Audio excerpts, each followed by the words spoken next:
शिवाजी महाराज की जय. जय भवानी. जय शिवाजी. हर हर महादेव. या महाराष्ट्राचे आराध्य दैवत राजे श्री शिवछत्रपती यांना एकदा आपण त्रिवार वंदन करूया. आपल्या राजांना इथून सर्वांनी एकदा नमस्कार आणि मुद्रा सुद्धा करायचा आहे.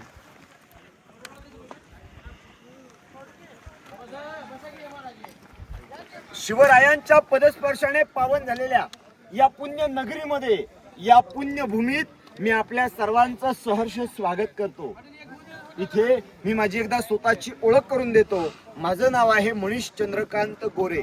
गेले 12 वर्ष झाले या शिवतीर्थ रायगड भूमीत आपल्यासारख्या येणाऱ्या शिवभक्तांना शिवरायांचं शिवचरित्र, आपल्या श्रीमान रायगडाची पूर्णता व्यथागाथा सांगितली जाते. कारण आपल्या रायगडाने आनंदाचा दिवस सुद्धा पाहिला होता आणि आपल्या रायगडाने दुःखाचा दिवस सुद्धा पाहिला होता. तो आनंदाचा दिवस म्हणजे 3 एप्रिल 1680 या दिवशी, आनंदाचा दिवस म्हणजे शिवराज्याभिषेकाचा सोहळा 6 जून 1674 या दिवशी आपले राजे रयतेचे राजे झाले. ती जागा म्हणजे राज दरबारातली आणि या रायगडावरती आपल्या राजांना देवाज्ञा झाली होती. 3 एप्रिल 1680 या दिवशी आपल्या महाराजांनी आपल्या महलात आपला अखेरचा श्वास घेतला होता. ती जागा म्हणजे राजमहलाची. आज आपण श्रीमान रायगड किल्ला पाहायला सुरुवात केली. आपल्या सर्वांचा प्रवास हा गडाच्या मागील बाजूने झालाय, परंतु गडाच्या समोरच्या बाजूने यायला गडाच्या पायऱ्या आहेत ना, या 2350 पायऱ्या गडाच्या पुढच्या बाजूला आहेत. पूर्वी तोच मार्ग पायवाटेचा, घोडदळ वाटेचा, त्या मार्गातून येणारे सैन्यबलाचे घोडे किंवा महाराजांची प्रिय घोडी, शेवटची घोडी, त्या घोडीचं नाव होतं कृष्णा. महाराज त्या घोडीच्या साधनाने गडाच्या पायथ्यातनं गडाच्या माथ्यावरती यायचे. तो घोडदळ वाटेचा सुद्धा रस्ता होता, पायवाटेचा रस्ता सुद्धा होता. आणि मात्र आज आपण गडाच्या मागच्या बाजूने आपला प्रवास झालाय. समोरच्या बाजूने यायचं म्हटलं की डोक्यात आलेला घाम हा पायाच्या नाकापर्यंत जातो, कारण खडतर मार्ग पायवाटेने येण्याचा आहे. 3.5 किलोमीटर अंतर गडाच्या पायथ्यातनं वरती येण्यासाठी आहे. रायगडाचं आपलं वरचं जे क्षेत्रफळ आहे ना, पूर्ण सफाई भाग जर बघायचं म्हटलं की 100 एकरामध्ये गडाचा सफाई भाग येतो. तसा किल्ला 1200 एकर मध्ये गडाचं क्षेत्रफळ आहे. गडाचं मूळ नाव रायरीचा डोंगर हा पहिला फक्त डोंगर होता. रायरीचं जसं नामकरण आहे त्यावेळेस राजांनी घेण्या अगोदर या डोंगराचं नाव तर रायरीचा डोंगर. हा राजाने जिंकून घेतला होता डोंगर मोऱ्यांकडनं. 3 महिने युद्ध झालं होतं जावळी खोऱ्यामध्ये. रायरीच्या अगोदर या डोंगराला पूर्वी 14 नावाने लोक ओळखायचे रायगडाला. रायरी, जम्बुदी, इस्लामगड, तनस, राशिवटा, जिब्राल्टर, बधेनूर, रेड्डी अशा डोंगराची पूर्वी 14 नावं. जेव्हा छत्रपती शिवरायांनी हा डोंगर घेण्याचा विचार घेतला त्या डोंगर जावळीच्या खोऱ्यात होता. जावळीचा प्रांत आपण ऐकलं असेल, पाहिलं सुद्धा असेल. हे प्रतापगड किल्ला आपण पाहिलाय. समोरचा उंच डोंगर आहे, या डोंगराच्या मागे येतो प्रतापगड. जर वातावरण क्लिअर असेल तर या जागेवरून आपल्याला प्रतापगड पाहता आला असता. त्या प्रतापगडाच्या पायथ्यापासून आपल्या रायगडाचा उत्तरेचा टोक आहे कोकण दिवा. या कोकण दिव्यापर्यंत जे खालचं जे भूभाग बघितले आपण, हे समोरील घनदाट जंगल पाहतो आपण, हे त्यावेळेचं जावळीचं प्रांत. एवढं घनदाट होतं की जावळीच्या मोऱ्यांना त्याला माहिती भेटतात. जावळीच्या मोऱ्यांनी म्हटलं होतं की या जावळी प्रांतामध्ये एखादा मोकाट हत्ती जर सोडला ना तर पुन्हा भेटण्याची संभाव्यता नव्हती. एवढं घनदाट जंगल या जावळी प्रांताचं होतं. महाराजांना हे जावळी खोरं जिंकायचं होतं. जावळी खोरा जिंकता जिंकता हा रायरीचा डोंगर सुद्धा आपल्या ताब्यात घ्यायचा होता. कारण जावळीचं खोरं महत्वाचे 2 डोंगरांनी ओळखलं जायचं. रायरी आणि रायरीच्या बाजूला असणारा समोरचा उंच डोंगर तो भुईरी आहे. आणि हे दोन्ही डोंगर आपल्या स्वराज्यात एकत्रित करायचे म्हणून राजांनी राजगडावरनं जावळी प्रांत जिंकायचंय. माहिती घेता समजलं गेलं की आपले मराठी सरदार आहेत चंद्रराव मोरे यांच्याकडे हा जावळीचा खोऱ्याचा ताबा आहे. ते स्वतः आदिलशाहीकडे चाकरीला आहेत, परंतु ताबा त्यांच्याकडे आहे. महाराजांनी डायरेक्ट राजगडावरनं युद्धाला न येता राजगडावरनं पाठवलेल्या समजुतीचा खलिता, आणि त्या खलित्यात नमूद केलं, मोरे आपण मराठी आहोत, आपण एकत्रित येऊ, या स्वराज्याचा विस्तार वाढते हेतूने पाहूया. पण मोरे फार उर्मट. मोऱ्यांनी राजांना जावळीच्या खोऱ्यातून प्रत्युत्तर पाठवलं राजगडाकडे. त्या पत्रामध्ये लिहिलं, आपण कधी झालात राजे, या जावळी प्रांताचे खरे राजे आम्ही आहोत. याल जावळी तर जाल गवळी, उद्या यायचं असेल तर आजच या, आमच्याकडे दारू गोळा आणि तोफखाना सज्ज आहे. असं महाराजांना उलट जबाबाचं पत्र त्या मोऱ्याने पाठवलं. मग राजांनी जावळी प्रांत जिंकण्यासाठी 156 सरदार सोबत घेतले. जावळी प्रांताला वेढा घातला. वेढा 3 महिन्याचा होता. या वेड्यात जावळीच्या मोऱ्यांचे चुलत भाऊ हनुमंतराव मोरे सूर्याजी काकडे यांच्या हस्ते युद्धामध्ये मारले गेले. मोरे घाबरून गेले. त्यांना वाटलं आपल्या भावाचा युद्धात वध झालाय, या युद्धामध्ये आपला स्वतःचा वध होत आहे, शरण जावं लागेल. म्हणून स्वतः मोरे 15 मे 1656 या दिवशी आपल्या राजांच्या समोर आले, शरण गेले, आपल्या राजांकडे माफी मागू लागले. पूर्वीची प्रथा आहे, जो शरण आला त्याला मरण दिलं जात नसायचं, माफी दिली गेली. आपले राजे या रायरी डोंगराला पाहिला, समोरच्या मार्गाने येताना आजूबाजूला पाहिलं, पण येता अगोदर गडाच्या 18 किलोमीटरची गड प्रदक्षिणा घातली गेली. कारण गडावरती येण्याचा मार्ग जर शत्रूला सापडेल तर पाहताना चारही बाजूने पाहिलं. गडाची प्रदक्षिणा घातल्यानंतर ज्यावेळी राजे रायगडाच्या माथ्यावरती आले, या रायरी डोंगराच्या माथ्यावरती येताना ज्यावेळी उंच भागात आले, राजांनी वरून पाहिलं गडाच्या चौफेर बाजूला सह्याद्री पर्वताच्या रांग आहेत, पण कोणती सह्याद्री पर्वताची रांग रायगड कोणी जॉईन नाही. रायगड एक स्वतंत्र डोंगराचा भाग आहे आणि हा डोंगर आपल्या ताब्यात जिंकून घेतला आपण, तख्त उभं करायचंय. महाराजांनी ज्यावेळी रायरीला पाहिलं, रायरीने राजांना पाहिलं आणि महाराजांच्या तोंडून उद्गार येऊ लागले रायरीसाठी. राजे म्हणू लागले की राजा खासा जाऊनही पाहता हा गड मात्र बहुत सखोट आहे. या गडाचे कडे ताशिला प्रमाणे आहेत. गड हा 1.5 गाव किल्ला उंच आहे. धोंडा ताशी वेकत स्वराज्याच्या तख्तासाठी हाच गड उभा करूया. स्वराज्याचं पहिले तख्त आपण ऐकलं, राजधानी राजगड. महाराज तिकडे राहिले होते, दुसरं राजधानी रायगड निवडलं गेलं. परंतु राजांच्या तोंडून किती छान उद्गार आले त्यावेळेस. गडाचे कडे कसे आहेत हो? ताशिवा आहेत.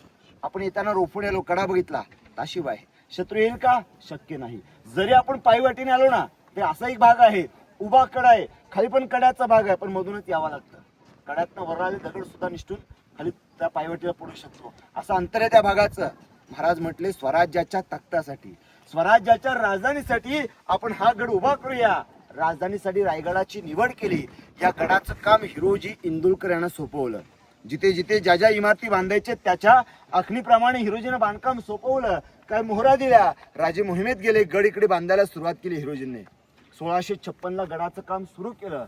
1670 ला आपल्या रायगडाचं काम पूर्ण झालं. अहो कालावधी गेला 14 वर्षाचा. 14 वर्षामध्ये बांधलेल्या त्यावेळेच्या इमारती 350. आज 350 इमारती पाहताना, महत्वाचा जो भाग बघताना माझी सर्वांना एक विनंती असते की आपण माहिती घेताना कल्पना करायची आहे की 400 वर्षापूर्वी त्या जागेचं वैभव किती छान असेल, तिथे राहणारी माणसं किती रुबाबदार होती, एकत्रित होती. हे स्वराज्य उभं झालं होतं. आऊसाहेबांचं स्वप्न साकार झालं होतं. अवघ्या छत्रपती शिवरायांना अवघ्या 50 वयामध्ये 365 गडकोट जिंकून 18 पगड जातीतल्या लोकांना एकत्रित करून 12 बोलेतरांना एकत्रित करून हे स्वराज्य उभं केलं होतं. हे रयतेचं राज्य उभं केलं होतं अवघ्या 50 वयामध्ये. त्यातील शेवटची 10 वर्ष महाराज रायगडावरती राहिले होते. परंतु बांधकाम बांधत असताना ही जी दगड आहेत ना, ही दगड गडाच्या खालून नाही आणली, ही गडावरती तयार करण्यात आलीत. कारण मोठमोठी टाक्या तलाव खोदलीत, त्यातून निघालेला दगड इमारतीनं वापरला. पुन्हा त्या टाक्याला तलावाला त्या खड्ड्याला पुन्हा भरणी न करता त्याच खड्ड्यातला थोडाफार दगड काढला. त्या खड्ड्याला जिथे उतारता भाग आहे त्या उतारत्या भागाला तटबंदी बांधून घेतली. पाणी साठवणीचं झालं. रायगडाच्या 100 एकराच्या परिसरात भली मोठी त्यावेळेची 11 तलाव आहेत. 84 छोट्या मोठ्या टाक्या बांधल्यात. टाक्या तलावातून निघालेला दगड इमारतीनं वापरला गेला. पण महत्वाचा प्रश्न एवढा महत्वाचा उद्भवतो की आज आम्ही 400 वर्षापूर्वीच्या भिंत पाहतोय. 50-52 फूट उंचीच्या भिंत आज आम्हाला हाय त्या अवस्थेत पाहायला भेटतात. 400 वर्षापूर्वीच्या त्याही. मग या दगडांना जॉईंटसाठी वापरले तरी काय, तर त्यावेळी रेती सिमेंट न वापरता त्यावेळी चुना, गूळ आणि शिसं वापरलं. चुना आणि गुळाचा मिक्स करून मिश्रण तयार व्हायचं चिकटपणाचं. पण जे शिसं धातू आहे त्याला वितळवलं जायचं. ज्यावेळी शिसं धातू या दगडांच्या जॉईंट मध्ये टाकलं जायचं ना, ज्यावेळी ते थंड व्हायचं, असणारी जागा आकर्षित करून बसायचं. त्यामुळे बांधकाम फिट आणि मजबूत राहायचं. वजनदार शिसं असायचं त्यावेळेच या जॉईंटसाठी वापरलंय. बांधकाम तर छान बांधून पूर्ण केले. ज्यावेळी महाराज आपले 1671 ला श्रीमान रायगडावरती राहायला आले, 10 वर्ष महाराजांचं वास्तव्य आपल्या रायगडावरती होतं. 10 वर्ष वास्तव्य असताना राजांनी हिरोजीने विचारण्यात आलं, हिरोजी आपण बांधलेल्या बांधकामाचं काही गॅरंटी पत्र देऊ शकता का? ते हिरोजीने जे गॅरंटी पत्र त्यावेळी दिलेलं आज आपण आपल्या नेत्राने बघणार आहोत. ते पुढे गेलो की त्या पत्राची माहिती किंवा गॅरंटी पत्र काय दिलंय त्याची माहिती मी तुम्हाला पुढे आवर्जून सांगणार आहे. मात्र आपण स्वराज्याची राजधानी पाहायला सुरुवात केली. आपला प्रवास हा सध्या तरी गडाच्या मागच्या बाजूने झालाय. आपण गडाची पुढील बाजू बघण्याला पुढे जाणारच आहोत. पण आपण इकडे कसे काय वाडे बघता बघा. समोर एक वाडा आहे, त्याच्या पुढे दुसरा आणि त्याच्या पुढे तिसरा. हे तिन्ही वाडे शिवकलातले अष्टप्रधानांची घर आहेत, मंत्र्यांची घर आहेत. आपल्या महाराजांचे जे एकूण 8 मंत्री होते ना, त्यापैकी या बाजूला टोटल 3 मंत्र्यांची 3 घरं, इथे वरती 5 मंत्र्यांची 5 घरं बघतोय आपण. समोरची मंत्र्यांची घरं आहेत, परंतु यावरती असणारं जे छत होतं ना, ते इंग्रजांनी सर्व जाळून टाकलं. 10 मे 1818 रायगडा इंग्रजांचा ताबा होता. त्या ताब्यात त्या इंग्रजांनी गडावरती असणाऱ्या सर्व इमारतीवरती असणारं छत हे जाळून टाकलं. आज फक्त आपण त्या घराचा मूळ पाया बघत असतो. आज आपण किल्ल्याच्या मागच्या बाजूने आलो, ज्या डोंगरावरनं इंग्रजांनी तोफा मारल्या, तो डोंगर दिसला का सर्वांना? इलेक्ट्रिक पोलाच्या खाली झाडीवाला डोंगर दिसतो का? अशा टेकडी आलाय. त्या डोंगराचं नाव आहे पोटल्याचं डोंगर. तिथून त्या इंग्रजांनी तोफा चढवल्या, तिथून मारा केला. तुम्हाला त्या कोपऱ्यातलं जी सपाट भागावरती आडव्या भिंत दिसतात का पुढच्या, त्या 3 बांधकाम सोडून 4थं बांधकाम ते दारूचं कोठार ते इंग्रजांनी फोडलं. 11 दिवसामध्ये 350 इमारतीवरती असणारं सर्व छत ते इंग्रजांनी झालेलं आहे. फक्त आज आपण त्या घराचा मूळ पाया बघत असतो, मूळ चौथरा बघत असतो. आता आपण समोरचा दरवाजा आहे मेना दरवाजा. मेना म्हणजे काय तर पालखीचाच प्रकार. पॅकबंद पालखीला मेना म्हटलं जायचं. उदाहरण सांगायचं म्हटलं की लग्नामधल्या नवरीची डोळी बघतो आपण, सेम तसंच प्रकार. त्यावेळी ती मेना राजांच्या राण्यांसाठी होत्या. राजांच्या राण्यांना गडाची मागची बाजू बघायची, सूर्यास्त सूर्योदय बघायचंय. या दरवाज्यातनं ये-जा करायच्या. या दरवाज्याचं नाव तर मेना दरवाजा.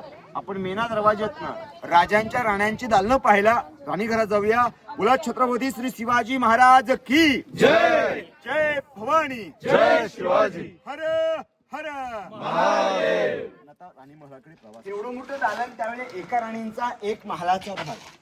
कल्पना करा, जर एवढं आम्हाला एका राणीचं एक दालन दिसत आहे, तर या दालनासारखी या भिंतीच्या पलीकडे अजून एकूण 5 राण्यांची 5 दालनं आहेत. आपल्याला प्रश्न पडला जातो की आपल्या राजांच्या नक्की राण्या होत्या किती? त्यावेळी राजांच्या ज्या राण्या होत्या टोटल 8 होत्या. मी तुम्हाला सर्वांना या राण्यांची नावं सांगतो. सहीबाई, स्वैराबाई, काशीबाई, गुणवंताबाई, लक्ष्मीबाई, पुतळाबाई, सगुणाबाई, सकवारबाई अशा राजांच्या राण्यांची नावं. एवढ्या राण्या करण्याचा हेतू एवढाच होता की स्वराज्यातलं स्वैरसंबंध वाढलं पाहिजे, स्वराज्यात लोकांची वाढ झाली पाहिजे. म्हणून महाराजांनी त्यावेळी मोठमोठे नामवंत सरदार, विचारे, गायकवाड, जाधव, लिंबाळकर, मोहिते, शिर्के अशा नामवंत सरदारांच्या मुलीस लग्न केलं. ते सरदार स्वराज्यात एकत्रित झाले. सरदारांसोबत असणारं सैन्य सुद्धा स्वराज्यात एकत्रित झालं. हे महाराजांचं नियोजन किती छान होतं. त्यावेळी गडावरती 6 राण्यांची 6 दालनं आहेत. राजांच्या राण्या टोटल 8 होत्या. मग राजांच्या 2 राण्या राहत होत्या कुठे? महाराजांच्या पटराणी पहिल्या राणी. अहो, ज्या मातेने महापुरुष घडवले, धर्मवीर छत्रपती संभाजी महाराज यांच्या मातोश्री सहीबाई यांनी आपला अखेरचा श्वास राजगडावरती सोडला. छत्रपती संभाजी राजांना आपल्या आईची माया सुद्धा जास्त वेळ भेटली नव्हती. दूध आई करण्यात आली होती. त्यांचं नाव होतं धाराऊ. त्यांना दूध पाजलं गेलं होतं. आणि सईबाई आजारी होत्या. सईबाईने आपला अखेरचा श्वास राजगडाकडे सोडला. राजांच्या 3 नंबरच्या राणी पुतळाबाई या रायगडापासून 2 किलोमीटर एक गाव आहे पाचाड म्हणून. त्या पाचाड्याच्या आऊसाहेबांच्या सेवा करायला स्वतः पुतळाबाई या पाचाडला थांबू लागल्या. बाकी सर्व राण्या या राणीगडात राहू लागल्या.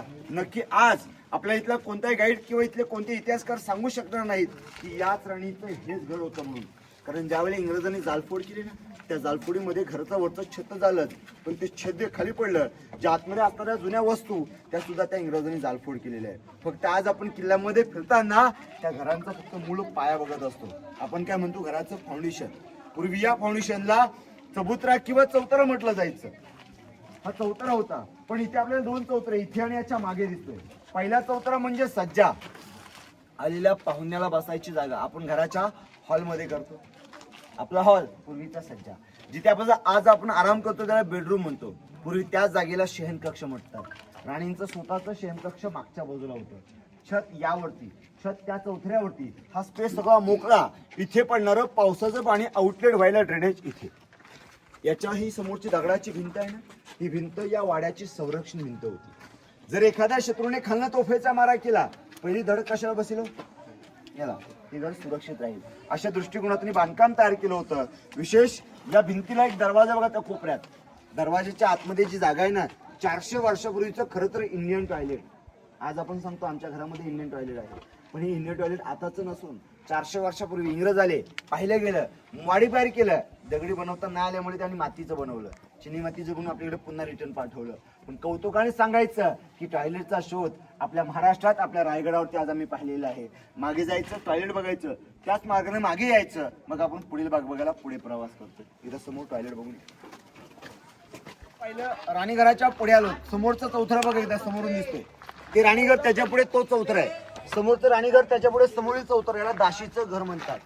ज्या काही राणींच्या ज्या सेवक होत्या दाशी, त्या दाशींनी आतील काम झालं की दाशींनी बाहेरून बसायचं, विश्रांती येऊन बाहेर करायची आहे. ज्यावेळेला आतमध्ये काम असेल त्यावेळी टाळीचा आवाज किंवा बोलवण्याचा आवाज दिला जायचा, बोलवलं जायचं. मग दाशीने आतमध्ये जाऊन काम करून पुन्हा दाशीवटे येऊन बसायचं. ते दाशीचं घर आहे. त्याचप्रमाणे इकडे खाली हे जे महल पाहतो आपण, हे त्यावेळेच्या अष्टप्रधानांची राहायची निवासस्थान आहेत. अष्टप्रधानांची राहायची निवासस्थान प्लस 365 किल्ल्यांचं मेन ऑफिस, महत्वाचे कागदपत्र रोजचं लिखाण पुढे केलं जायचं सचिवालयावरती. पण मंत्री आहेत, मंत्री असल्याप्रमाणे मंत्र्याचे जे असणारे पदाप्रमाणे असणारे डॉक्युमेंट हे ठेवायची जागा सुद्धा मंत्रिमंडळाकडे असायची. आणि त्यामुळे मंत्री इथे मध्यंतरी राहायची जागा, मध्ये पूर्ण फॅमिलीसोबत राहायची जागा. आणि काही जाणकारांची मतं अशी आहेत की मंत्री जर मध्ये फॅमिलीसोबत राहत आहेत, पद आहे, पदाप्रमाणे ठेवण्याची डॉक्युमेंटची जागा सेपरेट बाजूला असेल, तर यांच्या वाड्याची इथे बाजूला सेपरेट जागा दिसते बघा. जशी यांची इथे दिसते तसं शेजारच्यांची शेजारी दिसते बघा, आहे की नाही, त्या कोपऱ्यात. त्यांना सुद्धा मागच्या बाजूला टॉयलेटचं नियोजन होतं, आहे की ना, मागे टॉयलेट काही मंत्र्यांना प्रत्येकाला टॉयलेटचं नियोजन 400 वर्षापूर्वीचं तसं बांधलं होतं. आणि आपण आता ज्या ठिकाणी उभ्यात हे जे 3 खड्डे दिसतात, त्या 3 खड्ड्यांना धान्यांचं गोदाम, पेव, कणगी म्हणतात. आपल्या कोकणामध्ये याला काय म्हणतो आपण, कणगी, काही ठिकाणी अंबरखाना म्हणतात. एखाद्या शत्रूने आपल्या रायगडाला वेढा घातलाय, सैन्य गडावरती अडकून पडलंय, सैन्याला खायला लागणारा अन्न पुरवठा इथून केला जायचा. कारण हे महाराजांचं नियोजन होतं. आपण कौतुकाने आणि आवर्जून सांगतो की आपले राजे दूरदृष्टीवान होते. आधीचा विचार केला जायचा, 6 महिन्या अगोदर काय लागणार आहे त्याचं नियोजन आधी होतं. कारण मोगले शत्रू काय करायचे, गड घ्यायला डायरेक्ट गडाला वेढा घालत बसायचे नाही, वेढा घालून बसायचे, डायरेक्ट गड घ्यायला जात नसायचे. वेढा घालून त्या वेढा कधी संपन्न व्हायचा, ज्या वेळेस 6 महिने वेढा घालून झाल्यानंतर त्या गडावरची असणारी रसद संपायची, वरील राजा स्वतः शरण यायचा, तेव्हा ते मोगल तो किल्ला ताब्यात घ्यायचे. पण आपले राजे फार हुशार होते. आपले राजे गनिमे काव्याने किल्ला जिंकून घ्यायचे. गनिमी कावा त्यावेळेचा, आणि त्या गनिमी काव्याने किल्ला जिंकून घ्यायचे आपले महाराज. एखाद्या शत्रूने, ही राजधानी आहे, ही स्वराज्याची राजधानी आहे, राजधानी घ्यायला शत्रू कदापि येऊ शकतो. आणि कदापि आल्यानंतर त्या शत्रूला वेढा घालून बसलाय, पण आपलं सैन्यवरती अडकून पडले, त्या सैन्याला खायला लागणारा अन्न पुरवठा करावा लागणार आहे. तर माणसाला जिवंत राहायला 3च गोष्टींची आवश्यकता, अन्न, वस्त्र, राहायला घर 350 आहेत, ते लोक त्याच्यामध्ये राहत आहेत. घालायला कपडे त्यांच्याकडे आहेत, वस्त्र आहे, पण घरातलं अन्न 2 महिने झाले, शत्रूचा वेढा झालाय, 2 महिने आहे, घरातलं अन्न संपत आलंय. मग त्या पहारेकऱ्याला, किल्लेदाराला इथून अन्न खायला पुरवलं जायचं. हे महाराजांचं नियोजन. कमीत कमी 6 महिने वेढा पडला तर 6 महिने धान्य पुरवठा होईल असं धान्यांचं पेव तयार केलं होतं. कारण 6 महिन्यात लगेच पावसाचा सीझन येतो आणि त्यामुळे वेळा संपन्न व्हायचा कधी काळात. मात्र हे त्यावेळेचं धान्यांचं पेव, पहिल्याची खोली 22 फूट, मधल्याची 20 फूट, शेजारचं 15 फूट. धान्य सर्व लाकडाच्या शिडीने वरती घेतलं जायचं. त्यामुळे दरवाजे वरूनच तयार केलेले आहेत. फक्त या छोट्याला खाल कोपऱ्यातून दरवाजा हा 15 फूट आहे. इमर्जन्सी धान्य कदापि लागलंच यातून खालून काढता येईल त्या आशेने एकच दरवाजा इथे आहे या धान्य गोदामाला. पण या दोघांना दरवाजा वरूनच तयार केलेला आहे. आणि दरवाजाची पद्धत ही लाकडी नसून दगडी होती. आणि धान्य स्टोरेज ठेवायचं, इमर्जन्सी लागलं लगेच नाही काढायचं, ते काढायला इथे माणसं येणार. मग ती दगड बाजूला करून मग धान्य काढायला आतमध्ये जाणार लाकडाच्या शिडीने. त्याची नोंद केली जायची खाली मंत्रिमंडळामध्ये, किती धान्य आज काढलेत त्याची. हे धान्य पेव. आता इथून पुढे शिवकाळात असणारा राजांचा राजमहल बघायला आपण महलाकडे प्रवास करतोय. बोला छत्रपती श्री शिवाजी महाराज की जय.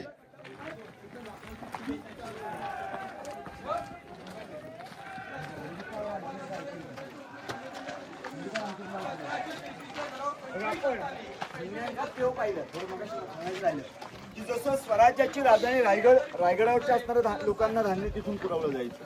परंतु स्वराज्याचं सर्वात मोठं जे पेव बनवलं होतं ते आपण पन्हाळा किल्ला ऐकला असेल. आणि त्या पन्हाळा किल्ल्यावरती आधी 3 कोठ्या आहेत, गंगा, यमुना आणि सरस्वती अशी त्यांची नामकरण आहेत. ते 52 फूट उंचीचे आहेत. त्याला धान्य वरून टाकलं जायचं.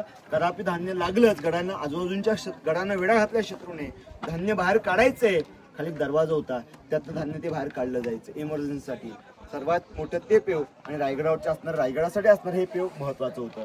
ज्याप्रमाणे आपण मेना दरवाजा पाहिला तो राजांच्या राण्यांसाठी होता. कारण त्यांना गडाची मागची बाजू बघायची. कल्पना करा, रोफे वगैरे काय नसताना तिकडचं वातावरण किती छान वाटत असेल. तो मागील भाग होता. हा गडाचा पुढचा भाग. मी तुम्हाला पुढे जाऊन आपण महाराजांची जी बाल्कनी आहे या बाल्कनीत उभं राहून गडाची पुढची बाजू बघणार आहोत. मात्र राजे गडाकडे येताना गडाच्या पायवटेतनं येण्याचा जो मार्ग होता तो पायवटेचा घोडदळ वाटेचा. महाराज त्या त्या मार्गाने आपल्या प्रिय घोडीच्या साधनाने, कृष्ण घोडीच्या साधनाने आपले राजे पायवटेतनं गडाच्या पायथ्यातनं गडाच्या माथ्यावरती यायचे. या परिसरामध्ये घोड्यांची सवारी नव्हती त्यावेळी, कारण आपण जो भाग फिरतोय हा त्यावेळेचा VIP एरिया, बाल्य किल्ला. मग याच्या खालच्या परिसरामध्ये घोड्यांचा पागा होता. त्या पाग्यामध्ये त्या घोडीला उभं केलं जायचं. राजांना समोरच्या दरवाज्यातनं वरती आणायचंय, पण दरवाज्याच्या समोरच्या पायऱ्या अशा उभ्या आहेत. 35 पायऱ्या उभ्या आहेत, कारण त्या पायऱ्या चढताना शत्रूची दमछाक होईल अशा आशेने त्या पायऱ्या अशा उभ्या ठेवलेल्या आहेत. आणि त्यामुळे राजांना त्या पायऱ्याने आणताना, कारण राजे रायगडाकडे असताना राजांचं वयमान 40 होतं. गडकोटा मोहिमा हे करत करत थकले होते आपले राजे. आणि मात्र त्या मार्गाने राजांना वरती यायचं म्हटलं की राजांना आपल्या त्या मार्गाने पालखीत बसून आणलं जायचं. ती पालखी समोरच्या दरवाज्यात आणून इथे थांबवली जायची. मग राजा पालखीत उतरून आतमध्ये महलात प्रवेश करायचे. या भिंतीच्या आतमध्ये आपल्या राजांचं स्वतःचा राजमहल आहे. हा महल बघण्यासाठी आपण महलाकडे जाऊया. महत्वाचं पवित्र स्थान बघूया राजांच्या राजमहलाचं.